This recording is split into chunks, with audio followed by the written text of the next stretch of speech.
అందరికీ నమస్తేనుల్లా welcome to MR media Telangana. This is Rekha. పెంట చేస్తున్న రేవంత్ రాహుల్ గాంధీ ఫైర్. ఏ అంశం ముట్టుకున్నా, ఏ కథ ముట్టుకున్నా వాళ్ళు స్కామ్ చేయందైతే ఊకుంటలేరు.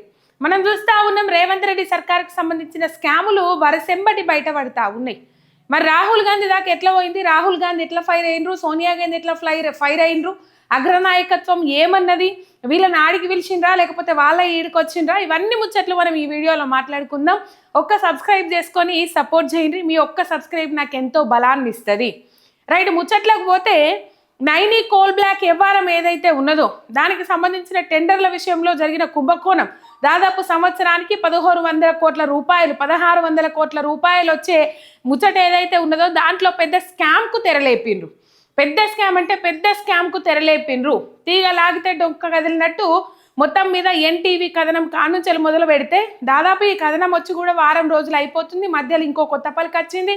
ఆ కొత్త పలుకులల్లో పర్టికులర్గా బట్టి విక్రమార్క గురించే ముచ్చట రాసుకొచ్చిండ్రు. అంతకుముందు కొత్త పలుకులలో కూడా బట్టి విక్రమార్క గురించే ముచ్చట రాసుకొచ్చిండ్రు. రైట్, ఈ కొత్త పలుకులలో వచ్చిన కథనం మీద స్పందించిన బట్టి విక్రమార్క ఈ నైని కోల్ బ్లాక్ సంబంధించిన టెండర్లు ఏవైతే ఉన్నాయో దాన్ని రద్దు చేసుకున్న నిర్ణయం తీసుకున్నారు. రేపైతే పొద్దున్నాంలో బిడ్స్ స్టార్ట్ అయితే అనంగా కూడా ఆ టెండర్లను రద్దు చేసిర్రు అంటే నైని కోల్ బ్లాక్లో స్కామ్ జరిగినట్టే అని చెప్పేసి వాళ్ళు ఒప్పుకున్నారు. వాళ్ళు చెప్పేసిర్రు, బాహటంగానే చెప్పేసిర్రు స్కామ్ జరిగింది అని చెప్పేసి. పాపము స్కామ్ జరిగింది జరగలేదు అని చెప్పేసి కాంగ్రెస్ పార్టీ నాయకులు ప్రెస్ మీట్లు పెట్టడం కానీ, లేకపోతే కాంగ్రెస్ పార్టీ నాయకులు డైవర్షన్ పాలిటిక్స్ చేయడం కానీ, లేకపోతే దాన్ని ప్రజల నుంచి డైవర్ట్ చేయడానికి ఏదో విధంగా మభ్యపెట్టడానికి మిగతా కాంగ్రెస్ పార్టీ నాయకులు ఎవరు ప్రయత్నించలేదు. కానీ వాళ్ళ కాంగ్రెస్ పార్టీ తరపు నుంచి పాపము కవితక్క మాట్లాడిన మాటలన్నీ మనం చూసినాం. సరే, ఆ ముచ్చట పక్కకు పెడితే ఈ నైని కోల్ బ్లాక్ వ్యవహారంకి సంబంధించి ముచ్చట బయటపడ్డది. అంతకంటే ముందుగల 5 లక్షల కోట్ల స్కామ్కు సంబంధించి హిల్ టు పీ పాలసీ ఏదైతే ఉన్నదో ఇండస్ట్రియల్ ల్యాండ్స్ ట్రాన్స్ఫర్మేషన్ అని చెప్పేసి ఓ పాలసీ పట్టుకొచ్చి ఆ పాలసీ ప్రకారంగా ముందడుకు పోదామని అనుకున్నారు. అది కూడా బూమరాంగే అయింది. 5 లక్షల కోట్ల స్కామ్కు తెరలేపిండ్రు. దానికి వాళ్ళు ఏం చెప్పిండ్రు ముచ్చట, పర్యావరణ కాలుష్యం ఏదైతే ఉన్నదో దాన్ని నియంత్రించడానికే ఈ ఇండస్ట్రియల్ ల్యాండ్స్ ట్రాన్స్ఫర్మేషన్ అని చెప్పేసి ఈ హిల్ టు బీ పాలసీని తెచ్చినము అని చెప్పేసి మాట్లాడారు. కానీ అత్యంత ప్రమాదకరమైన దాదాపు ఒక ప్రాంతం ఉంటుంది దేశంలోనే, అత్యంత ప్రమాదకరమైన ప్రాంతం అది, కాలుష్యం ఎక్కువగా అయ్యే ప్రాంతం. ఆ ప్రాంతము ఈ ఇండస్ట్రియల్ ల్యాండ్స్ ట్రాన్స్ఫర్మేషన్ పేరు మీద ఏదైతే 9,000 ఎకరాలకు సూటి పెట్టిరో దాంట్లో అవి లేవు. ఇక్కడనే బట్టబయలైంది, ఇక్కడనే తేట తెల్లమైంది. రేవంత్ రెడ్డి దీని నుంచి పెద్ద స్కామ్కు తెరలేపిండ్రు అని చెప్పేసి ఈ 2 స్కాములు ఇటు పోతే చిన్న స్కాములు ఇంకా చెప్పుకుంటూ పోతే చాలా ఉన్నాయి. ఎందుగలదు అందులేదు సందేహం వలదు, ఎందెందు బతికినా అందందే స్కామ్ గలదు అన్నట్లు మొత్తం మీద కాంగ్రెస్ పార్టీ నాయకులు ఏది ముట్టుకున్నా అది స్కాము, దాంట్లో స్వలాభము లేకపోతే అనుయాయులకు కట్టబెట్టండి ఆ పని ముందడికి సాగుతలేదు. రైట్, ఇప్పుడు మేడారము అట్లా చేసినాము ఇట్లా చేసినాము అని చెప్పేసి చెప్పుకుంటారు. చేయాలి, మంచిది, అభివృద్ధి చేయాలి. కానీ మేడారంలో ఉన్న సీతక్క, ఆ ఏరియాలలో ఉన్న సీతక్కకు అప్పచెప్పలే. దానికి సంబంధించిన టెండర్లకు సంబంధించి గుళ్ళ శాఖ మంత్రి కొండా సురేఖకు అప్పచెప్పలే, పొంగిలేటి శ్రీనివాసరెడ్డికి అప్పచెప్పిండు. ఇక్కడనే అర్థమైపోతలేదా? ఇక్కడనే క్లియర్ కట్గా క్లీన్ చీట్గా అర్థమైపోతా ఉన్నది. రైట్, మొత్తం మీద వరుస కథనాలు మంత్రుల మీద, మంత్రులను ఇబ్బంది పెట్టే కథనాలు. దీని అంతటికీ కారణం రేవంత్ రెడ్డి అగ్రనాయకత్వం ఏదైతే ఉన్నదో.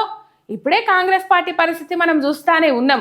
దేశవ్యాప్తంగా మీ పార్టీని లేకుండా చేస్తాము అని చెప్పేసి బీజేపీ పార్టీ వాళ్ళు అంటా ఉన్నారు. ఇప్పుడు దానికి అనుగుణంగా ఈడ కాంగ్రెస్ పార్టీని బొందబెట్టుడే లక్ష్యంగా, కాంగ్రెస్ పార్టీని ఇంకా 40-50 ఏళ్ళు వెనుకకు నెట్టేసుడే లక్ష్యంగా 10 ఏళ్ళు అధికారం కోసం ఎదురు చూసిండ్రు. మన ధ్రువపు ఎలుగుబంటి కదా, 6 నెలలు నిద్ర 6 నెలలు తిండి అన్నట్టు పాపము 10 ఏళ్ళు కష్టపడంగా అధికారంలోకి వచ్చిండ్రు. అది కూడా కష్టం కాదు, నేను కష్టపడుకుంటా రాలే, తొక్కుకుంటూ వచ్చిన అని చెప్పేసి రేవంత్ అన్ననే చెప్తాడు. రైట్, మొత్తం మీద ఇక్కడ అధికారంలోకి వచ్చినాక 100 రోజులలోనే 6 గ్యారంటీలు అమలు చేస్తామని చెప్పిండ్రు. 6 గ్యారంటీలను అటకెక్కించిండ్రు. ఏవైతే స్కాములు కుంభకోణాలు వాళ్ళకి సంబంధించిన టెండర్లకు సంబంధించిన కుంభకోణాలు కమిషన్లకు సంబంధించిన దందాలు ఇవన్నిటిని బీఆర్ఎస్ పార్టీ నాయకులు బయట పెడుతున్న కొద్దీ వాళ్ళు ఏం చేస్తూ ఉన్నారు, సిట్ ఎంక్వైరీలు అని చెప్పేసి, సిట్ దర్యాప్తులు అని చెప్పేసి డైవర్షన్ పాలిటిక్స్కు దిగుతూ ఉన్నారు. ఇంకా అంతకు మించి ఏమీ లేదు అక్కడ. Diversion diversion diversion. మొన్న హరీష్ రావుకు ఒక రోజు గ్యాప్ ఇచ్చి కేటీఆర్కు, మళ్ళీ 2 రోజుల గ్యాప్ ఇచ్చి సంతోష్ రావుకు, ఇట్లా సిట్టు నోటీసుల పేరు మీద కాలయాపన చేస్తూ ఉన్నారు తప్ప అందులో ఊదు కాలేదు లేదు, పీరు లేచేది లేదని చెప్పేసి చాలా మంది మాట్లాడుకుంటా ఉన్నారు. రైట్. ఈ డైవర్షన్ పాలిటిక్స్ ఒకవైపు మంత్రుల అసమ్మతి, రేవంత్ రెడ్డి మీద నిప్పులు జరుగుతూ ఉన్నారు కొంతమంది మంత్రులు. అయితే దానిలో భాగంగానే నిన్న 4 మంత్రులు, అది కూడా రేవంత్ రెడ్డి బాధితులే ఆ మంత్రులు, పాపము 4 మంత్రులు సీక్రెట్ సమావేశం ఏర్పాటు చేసుకున్నారు. ఆ సీక్రెట్ సమావేశంలో బట్టి విక్రమార్క ఒక ముచ్చట చెప్పుడు జరిగింది. ఈ కథనాల వెనుక రేవంత్ రెడ్డే ఉన్నాడు అని చెప్పేసి చెప్పిండ్రట. దగ్గరున్న వాళ్ళకి పాపం వాళ్ళకు వీళ్ళకు చెప్పుకుంటా ఉన్నాడట బట్టి విక్రమార్క. రైట్. సీన్ కట్ చేస్తే ఈ ఓవరాల్ ఎపిసోడ్ మొన్ననే అధిష్టానం దగ్గరికి పోయింది. అధిష్టానానికి ఇక్కడున్న మంత్రులు కొంతమంది ఫిర్యాదు చేసిరని చెప్పేసి చెప్పారు. సమయం వచ్చినప్పుడు, సందర్భం వచ్చినప్పుడు నిర్ణయం తీసుకుందాం, కొద్దిగా ఓపిక పట్టుర్రి అని చెప్పేసి ఈ సీనియర్ మంత్రులకు కొంచెం సర్ది చెప్పి పంపించినట్టు కొన్ని వార్తలు అయితే సోషల్ మీడియాలో వైరల్ అయినాయి, చక్కర్లు కొట్టినాయి. అండ్ సోనియా గాంధీకి ఇక్కడ ఒక కీలక నేత, ఒక సీనియర్ నాయకుడు ఈమెయిల్ పంపిండట. ఏమని ఈమెయిల్ పంపిండు? ఇక్కడ ఈ స్కాములు నడుస్తూ ఉన్నాయి, పత్రికలలో ఈ ప్రసారాలు అయితే ఉన్నాయి, మంత్రులను దెబ్బతీసే విధంగా నడుస్తూ ఉన్నది, రాహుల్ గాంధీ నాయకత్వం సోనియా గాంధీ నాయకత్వాన్ని దెబ్బతీస్తూ ఉన్నారు, రాజ్యాంగానికి విరుద్ధంగా పోతా ఉన్నారు. ఏదైతే పక్క పార్టీ బీఆర్ఎస్ పార్టీ బీఫామ్ మీద గెలిచి కాంగ్రెస్ పార్టీలకు వచ్చిన బీఆర్ఎస్ నాయకులకి ఎక్కువ ప్రియారిటీ ఇస్తూ ఉన్నారు, అనవసరంగా వాళ్ళకు ప్రాధాన్యత కలిగిస్తూ ఉన్నారు. నాకు తెలిసి మాజీ మంత్రి జీవన్ రెడ్డి ఏమో మొన్న మనం చూసినాము, మాజీ మంత్రి జీవన్ రెడ్డే కావచ్చు ఈ ఈమెయిల్ పెట్టిందని నేను అనుకుంటున్నా.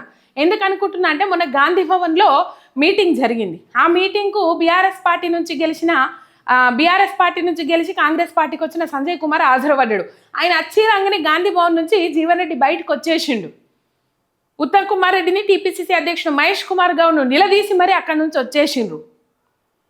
రైట్. ఈమెయిల్ పెట్టిర్రు. ఈమెయిల్ పెట్టంగానే ఆ ఈమెయిల్కు స్పందించిన సోనియా గాంధీ, మీరు ఢిల్లీకి రండి, చేసిన పెంట చాలు, చేసిన నిర్వాకం చాలు అని చెప్పేసి ముఖ్యమంత్రికి మంత్రులకు పిలుపునిచ్చిరట.